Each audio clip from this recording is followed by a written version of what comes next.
बिस्मिल्लाहिर्रहमानिर्रहीम। Today our topic is inotropes. ठीक है, कल हमने वो पढ़े थे। ठीक है बीटा ब्लॉकर्स, आज हम इनोट्रोप्स जो है वो पढ़ेंगे। ठीक है, इनोट्रोप्स जो है वो क्या करता है, इंक्रीज द कार्डिक कंडक्टिविटी। ठीक है, इनोट्रोप्स जो है वो कार्डिक कंडक्टिविटी को इंक्रीज करता है। ठीक है, वेजो प्रेशर जो है वो induce vasoconstriction, pressure elevation of the mean arterial pressure. ठीक है, इनोट्रोप्स क्या करता है, कंडक्टिविटी को इंक्रीज करता है। वेजो प्रेशर क्या करता है, वेजो कंस्ट्रक्शन जो है वो खास करता है। ठीक है, और मीन आर्टीरियल प्रेशर को क्या करता है, इंक्रीज करता है। ठीक है, क्या इनोट्रोप्स जो है वो क्या करता है, कंडक्टिविटी, कार्डिक कंडक्टिविटी को इंक्रीज करता है। और वेजो प्रेशर क्या करता है, वेजो कंस्ट्रक्शन, ठीक है, मीन आर्टीरियल प्रेशर को इंक्रीज करता है। ठीक है, use of inotrope and vasopressor to support the feeling of heart. ठीक है, क्योंकि कार्डिक कंडक्टिविटी जब इंक्रीज होगी तो वो कार्डिक आउटपुट को इंक्रीज करेगा। ठीक है, feeling of the heart, support the feeling of peripheral vasculature. ठीक है, जो हमारे पेरिफेरल्स के वेसल्स है उसको फिल अप करते हैं। ठीक है, correct the hypotension during anaesthesia general और रीजनल। ठीक है, हम क्या यूज़ करते हैं ड्यूरिंग जनरल एनेस्थीसिया में, हाइपोटेंशन जब काज होती है तो उसको जनरल में या रीजनल एनेस्थीसिया में तो हम उसको सही करते हैं, करेक्ट करते हैं। ठीक है, थ्रू इनोट्रोप्स एंड वेजोप्रेशर। ठीक है, तो हमारे पास अल्फा 1 रिसेप्टर्स है। ठीक है, और अल्फा 2 रिसेप्टर। अल्फा 1 जो है वेजो कंस्ट्रक्शन काज करता है, कहाँ पे मौजूद है, gut of the smooth muscles. ठीक है, relaxation, increase saliva secretion, hepatic glycogenesis जो है ये करता है। अल्फा 2 क्या करता है, इनहिबिशन ऑफ न्यूरोट्रांसमीटर और ACH release, stimulate platelets aggregation. Beta जो है वो क्या करता है, गोनोट्रोपी जो है, inotropy, gut smooth muscle relaxation और लाइपोसिस करता है। बीटा जो है vasodilatation of bronchioles dilatation, visceral smooth muscles relaxation, hepatic glycogenesis और मसल्स टर्मर जो है वो इंक्रीज करता है। ठीक है, डोपामिन रिसेप्टर्स जो है वो mediate the renal, coronary and mesenteric arterial vasodilatation जो है वो करता है और न्यूट्रिएंट रिस्पांस। दूसरा जो है वो कहाँ पे है, presympathetic receptor found on the nerve ending, inhibit the norepinephrine release from sympathetic nerve ending, inhibit the prolactin release and में रिड्यूस द वोमिटिंग स्टिमुलेशन और वेजो कंस्ट्रक्शन जो है वो करता है। ठीक है, अब हम आते हैं यहाँ, मैं आप लोगों को ये यहाँ से समझा देता हूँ कि ये हमारे पास ये एजेंट्स जो है, डोपामीन हो गया, ठीक है, नॉरएपिनेफ्रिन हो गया, और हमारे पास जो है क्या है, एपिनेफ्रिन है। ठीक है, नॉरएपिनेफ्रिन है। ठीक है, डोपामीन है, ठीक हो गया, और डोपामिन है। ठीक है, ये आप लोगों के बुक में जो है डोपामीन, डोपामिन, ठीक है, एपिनेफ्रिन और नॉरएपिनेफ्रिन जो है वो दिए गए हैं। ठीक है, तो उसका काम क्या है, ठीक है, और हम यूज़ कहाँ पे उसके करते हैं। ठीक है, तो मैं आप लोगों को फर्स्ट जो है एपिनेफ्रिन के बारे में बता देता हूँ कि एपिनेफ्रिन जो है वो कहाँ पे अटैच होता है। ठीक है, एपिनेफ्रिन जो है वो हमारे पास उसकी एक्टिंग जो है वो कितनी है, 5 मिनट है, हाफ लाइफ उसकी कितनी है, 5 मिनट एपिनेफ्रिन की। ठीक है, एपिनेफ्रिन की हमारे पास हाफ लाइफ कितनी है, 5 मिनट। ठीक है, और ये क्या है, powerful agonist of the alpha 1, ठीक है, एंड बीटा रिसेप्टर्स। ठीक है, बीटा रिसेप्टर्स के साथ और अल्फा 1 के साथ जो है ये स्ट्रांगली बाइंड होता है। ठीक है, ये जो है क्या क्या चीज़ें इंक्रीज करता है, राइज द हार्ट रेट जो है वो इंक्रीज करता है, कॉन्ट्रैक्शन को इंक्रीज करता है। ठीक है, और वेजो कंस्ट्रक्शन भी करता है। ठीक है, ये जो अप साइड पे आप लोग देख रहे हो ये क्या करता है, इंक्रीज, इसकी इफेक्ट जो है वो क्या है, increase the heart rate, contraction, ठीक है, और वेजो कंस्ट्रक्शन। ठीक है, ऑक्सीजन डिमांड को जो है वो राइज करता है, ठीक है, हार्ट रेट को राइज करता है, वैसोकंस्ट्रिक्शन करता है, ठीक है, ब्रोंकोडाइलेशन करता है, इंसुलिन सेक्रेशन को इनहिबिट करता है और हाइपरग्लाइसीमिया करता है। क्या चीज़? एपिनेफ्रीन, ठीक है।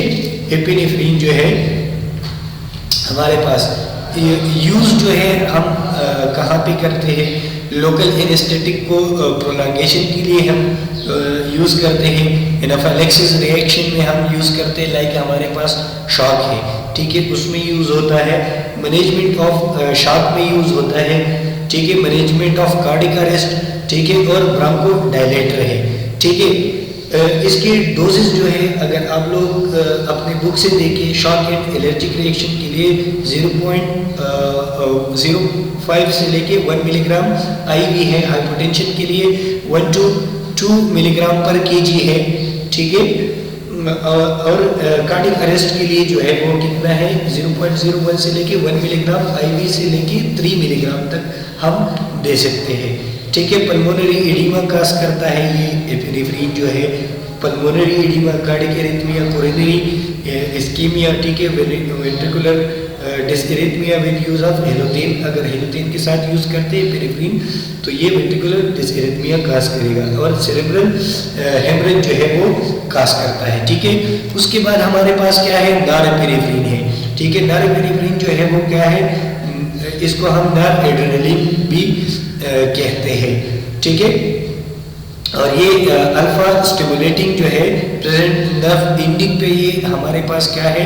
प्रेजेंट है, ठीक है, अल्फा स्टिमुलेटिंग है, ठीक है। इसकी फार्माकोलॉजिकल इफेक्ट जो है इंटेंसिव वैसोकंस्ट्रिक्शन जो है वो करता है, ठीक है। क्या? कंट्रैक्शन करता है, ठीक है। माइड्रेसिस, इंक्रीज मायोकार्डियल कंडक्टिविटी, ठीक है। उसके बाद जो है इंक्रीज ब्लड प्रेशर जो है वो इंक्रीज करता है। रीनल स्प्लेनिक ब्लड फ्लो को डिक्रीज करता है और पेरिफेरल इस्कीमिया। अच्छा, इसकी यूज़ जो है नॉरएपिनेफ्रीन की, ठीक है। नॉरएपिनेफ्रीन हम सेप्टिक शॉक में यूज़ कर सकते हैं, कार्डिक अरेस्ट में, हाइपोटेंशन में। साइड इफेक्ट जो है वो क्या है? नेक्रोसिस है और पेरिफेरल इस्कीमिया है। इसकी डोज जो है नॉरएपिनेफ्रीन की कितनी है? 0.1 मिलीग्राम पर kg पर बॉडी वेट, ठीक है। अब इसके बाद हम आते हैं डोपामीन पे, ठीक है। डोपामीन जो है वो अल्फा एंड बीटा स्टिमुलेशन करता है, ठीक है। अल्फा और बीटा स्टिमुलेशन जो है वो करता है, ठीक है। और stimulator at the renal vessels, dopamine present in brain, used in infusion. हम इसको इन्फ्यूजन में भी यूज करते हैं। फार्माकोलॉजिकल इफेक्ट में अगर हम देखें तो ये low dose activator dopamine receptor 2 microgram पर kg है। रीनल ब्लड फ्लो को इंक्रीज करता है डोपामीन, ठीक है। ये मैं आप लोगों को ये जो दिखा रहा हूँ, ये हाथ आप लोगों को नजर आए, ये क्या है? डोपामीन की बात कर रहा हूँ। रीनल ब्लड फ्लो को इंक्रीज करता है। रीनल रिलीज नॉरएपिनेफ्रीन 2 माइक्रोग्राम से लेके 2 माइक्रोग्राम पर kg पर minute. Increase cardiac output, increase heart rate, ठीक है। कंस्ट्रक्शन, वैसोकंस्ट्रिक्शन करता है, कंट्रैक्शन करता है, हार्ट रेट को इंक्रीज करता है। Increase myocardial conductivity, increase myocardial O2 demand. हम किस किस चीज़ को डोपामीन पे ट्रीट कर सकते हैं? शॉक को, कार्डिक अरेस्ट को। डोज जो है वो 1 से लेके 20 माइक्रोग्राम पर kg पर मिनट इन्फ्यूजन में है और इंजेक्शन जो है वहाँ 5 to 10 ml वायल्स कंटेन 200 से लेके 400 मिलीग्राम पर दिए। उसके बाद हमारे पास क्या है? डोपामीन है। डोपामीन जो है वो क्या है? एड्रेनर्जिक एंटागोनिस्ट है, act on the beta 1 receptor, ठीक है। ये हमारे पास क्या है? बीटा 1 रिसेप्टर्स है, इस पे एक्ट करता है, ठीक है। Increase cardiac output, increase myocardial conductivity, ठीक है। पेरिफेरल वेसोडाइलेटेशन करता है, increase coronary blood flow, increase heart rate. Indication जो है इसकी क्या है कि हम कंजेस्टिव हार्ट फेलियर के लिए यूज करते हैं, septic shock, severe hypotension, coronary artery disease. Availability जो है वो 250 माइक्रोग्राम माइक्रोग्राम जो है वो 20 ml में है, 2 to 20 माइक्रोग्राम पर kg पर मिनट इन्फ्यूजन में हम इसको दे सकते हैं। ठीक है, अब हम आगे ज़रा देख लेते हैं कि इसकी वो क्या है। एपिनेफ्रिन जो है आप लोग देख सकते हो यूज़ हाइपोटेंशन के लिए, कार्डियक अरेस्ट के लिए, एनाफिलेक्सिस के लिए। ठीक है, ये हम use norepinephrine alpha beta 1 agonist है, clinically use for the refractive hypotension के लिए यूज़ होता है। ठीक है, इसी तरह हमारे पास जो है नॉरेपिनेफ्रिन क्लिनिकल यूज़, डोपामीन जो है immediate precursor of norepinephrine and epinephrine आप लोग देख सकते हो। ठीक है, जो मैंने आप लोगों को वो चार्ट पे दिखाया है वही चीज़ें, और आप लोग अपने बुक के साथ जो है थोड़ा इसको देख ले।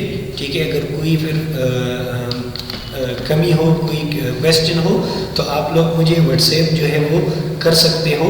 ठीक है, और इंशाल्लाह फिर मिलेंगे नेक्स्ट वीडियो में।